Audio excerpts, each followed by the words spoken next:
Hello hello et bienvenue dans cette nouvelle version de YAG. Il s'agit de la 0.14 et elle apporte à la fois du nouveau contenu et des nouvelles fonctionnalités. Alors comme je veux mettre la vidéo présentant les fonctionnalités dans la playlist des tutos, j'ai dégagé le contenu dans une vidéo séparée. Donc dans cette vidéo on parlera que des nouvelles fonctionnalités. Alors quelques mots d'avertissement avant qu'on démarre. J'ai rajouté beaucoup de nouvelles variables pour prendre en compte les nouvelles fonctions. Ces variables ne sont évidemment pas présentes dans vos sauvegardes actuelles, donc il est possible quand vous allez recharger vos sauvegardes courantes que vous ayez quelques effets visuels un petit peu étranges, donc rien à craindre, hein, c'est complètement compatible. Les deux effets, et ça va s'arranger, je vais vous montrer comment. Donc les deux effets les plus probables sont les suivants. Tout d'abord, il est possible que vous ayez un ciel complètement noir, donc ça pour arranger ça c'est très facile. Vous allez dans la fenêtre d'atmosphère qui est ici et vous resettez la couleur du ciel pour avoir un ciel bleu. La deuxième chose qui est possible, donc là je vais l'activer volontairement, mais il est possible que quand vous allez recharger votre sauvegarde, vous voyez des étoiles en plein ciel, comme c'est le cas ici. Donc pour arranger ça, pareil, tout ce que vous avez à faire, c'est de cliquer, de cocher cette case ici, et ça vous rendra une atmosphère tout à fait normale. Voilà. Alors aussi, tout ce que je vais raconter dans cette vidéo est détaillé dans le PDF de documentation que vous pouvez trouver en cliquant le bouton d'aide de la fenêtre d'atmosphère, voilà, qui vous donnera tous les détails et même plus de détails que je vais en dire dans cette vidéo. Donc n'hésitez pas à le lire. Euh, voilà. Donc on va démarrer. La première et plus importante nouveauté, c'est que j'ai effectué la migration vers la dernière version du moteur Unreal Engine. Donc on est désormais en 4.26. Alors cette nouvelle version, elle apporte des améliorations, elle apporte des optimisations et elle apporte également quelques-unes des nouvelles fonctionnalités que je vais présenter dans cette vidéo. Mais comme toute nouvelle version du moteur, elle vient aussi probablement avec des nouveaux bugs, avec possiblement des régressions. Donc n'hésitez pas évidemment à me contacter sur le Discord si vous trouvez des bugs ou des problèmes dans cette version. En termes de fonctionnalité, cette version est essentiellement centrée autour de l'éclairage et des aspects visuels, avec un petit peu de réorganisation du monde, si on peut dire. Donc, bon, on va commencer par ça. Alors, réorganisation du monde, c'est vraiment un gros mot pour dire quelque chose de tout simple. En fait, les pions sont désormais configurés pour pouvoir, donc vous voyez, il suffit de double-cliquer sur le pion pour afficher sa fenêtre, donc sont configurés pour pouvoir charger une map et envoyer tous les joueurs sur un pion spécifique de la map cible. Donc il n'y a rien de vraiment neuf ici. En réalité, charger des maps et se téléporter sur des pions, c'est quelque chose qu'on peut faire depuis longtemps dans YAG, mais cette fonctionnalité rend ce mécanisme beaucoup plus simple.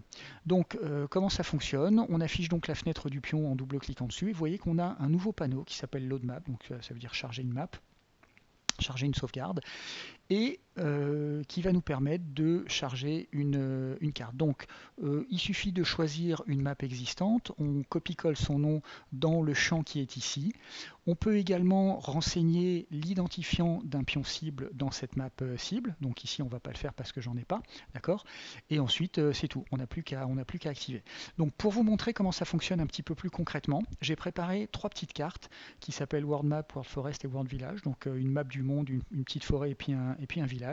Et donc on va aller tout de suite charger la World Map, la map du monde. Vous voyez que c'est une carte qui est toute simple, c'est simplement un plan qui contient une texture téléchargée sur lequel j'ai positionné quelques pions ici. Donc chacun de ces pions va pouvoir nous téléporter à un autre endroit. Donc pour activer ça, on double-clique sur le pion, on affiche sa fenêtre. Et vous voyez qu'ici, j'ai un pion, donc la petite maison ici, elle est configurée pour nous envoyer dans le village, à l'entrée du village, puisque j'ai créé un pion qui s'appelle Entrance. Donc on va cliquer là-dessus, et vous voyez, alors je vais passer en troisième personne pour que ça soit plus clair. Vous voyez qu'on a chargé la map et qu'on a été téléchargé sur ce cristal qui s'appelle Entrance, donc qui est le point d'entrée de ma map. Voilà, donc à partir de cette map, on peut retourner bien sûr, comme vous pouvez voir, sur la map du monde, sur la carte du monde. On peut également aller directement vers la forêt. Donc là encore, j'ai fait une petite carte toute simple. J'ai simplement remplacé les maisons par des arbres. Vous voyez que c'est très très simple désormais de passer d'une map à l'autre. On peut bien sûr mettre plusieurs pions d'entrée ou plusieurs pions de sortie sur n'importe quelle map. On peut faire correspondre la sortie sud d'une carte à l'entrée nord d'une autre carte par exemple. Et donc vous voyez que ça permet d'organiser plusieurs maps en un monde cohérent beaucoup plus facilement qu'il était possible de le faire avant. Donc c'était déjà possible avant en quelque sorte, mais là ça devient vraiment beaucoup plus facile.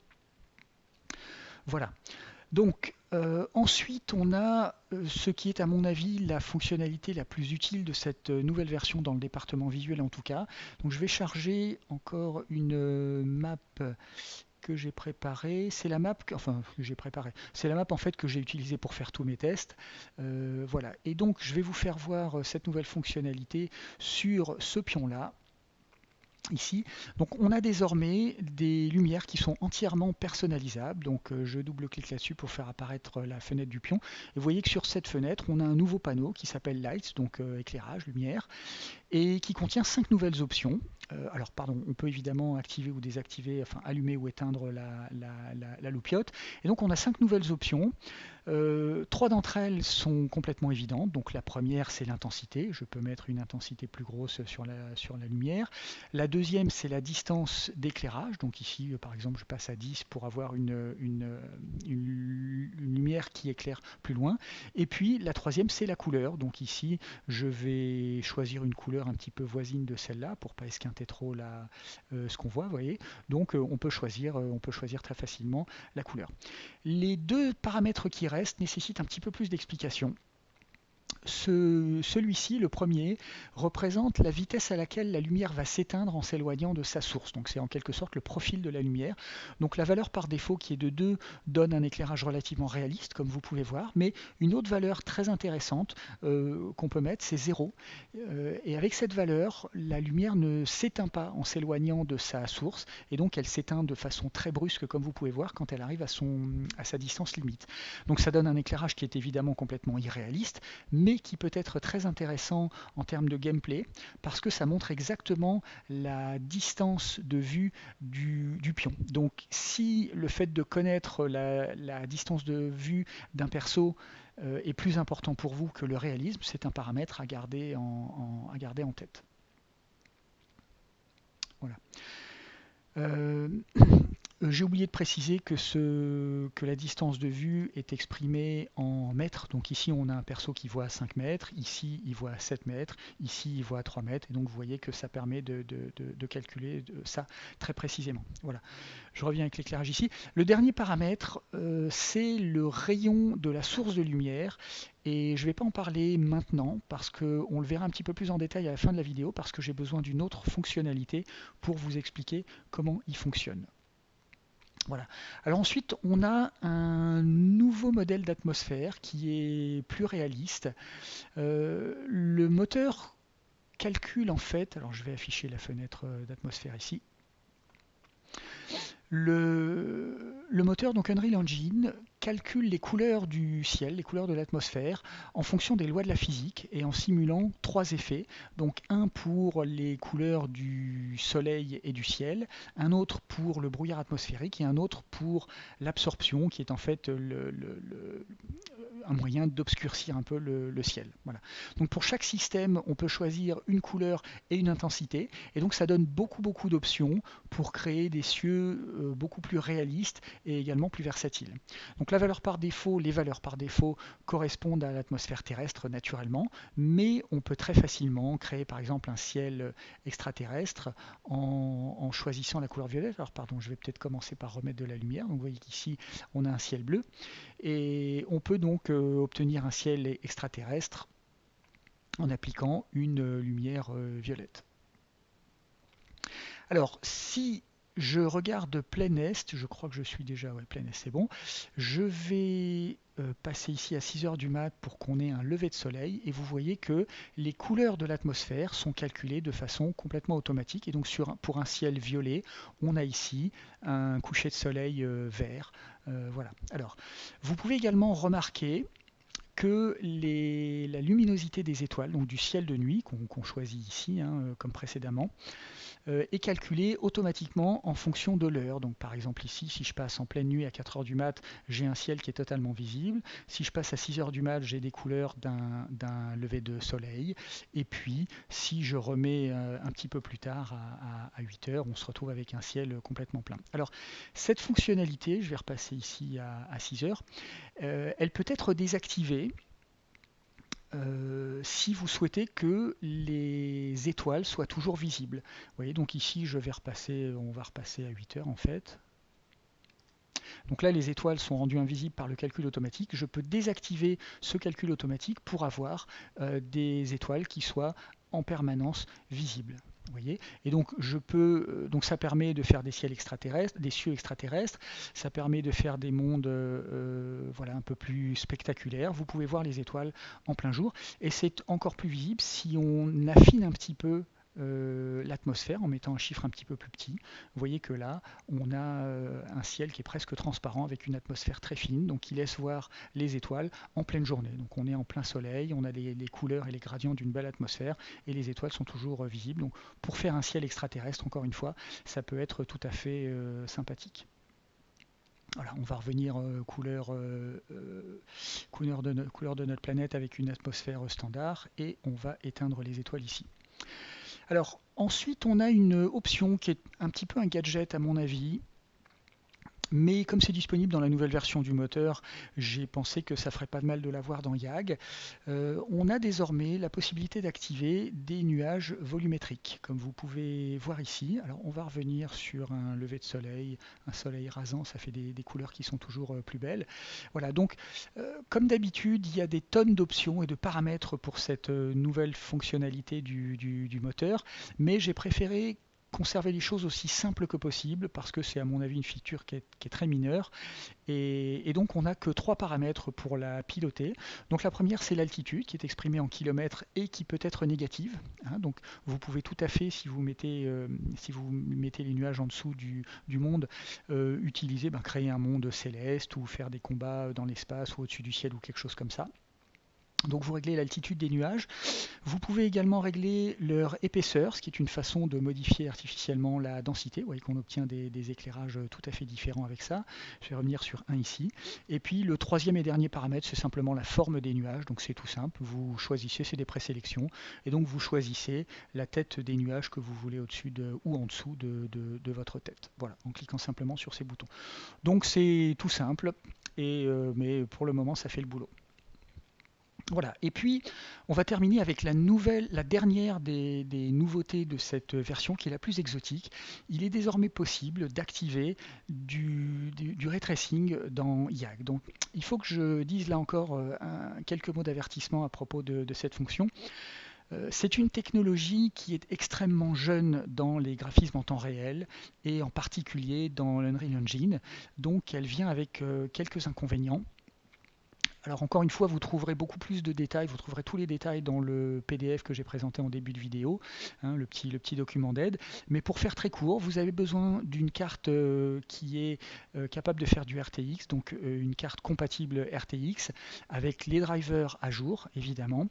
Et aussi, malgré ça ne fonctionnera pas de façon parfaite dans tous les cas de figure. Il y a des circonstances dans lesquelles le ray tracing donne de très beaux résultats et d'autres où ça fonctionne moins bien. Et puis enfin, ça va complètement tuer vos performances. Donc, alors, est-ce que ça vaut le coup malgré tout? Oui, absolument oui. C'est un immense oui de ma part, parce que même si le résultat dépend un petit peu de ce que vous décidez de mettre à l'écran, quand ça fonctionne, ça donne des résultats absolument éblouissants, et ça va monstrueusement améliorer la qualité de vos images jusqu'à un point parfois presque réaliste. Donc pour vous montrer ça, j'ai préparé une petite carte qui s'appelle Ray Tracing, et qui est en fait un temple égyptien avec quelques persos. J'ai une vue ici que j'ai préparée. Voilà.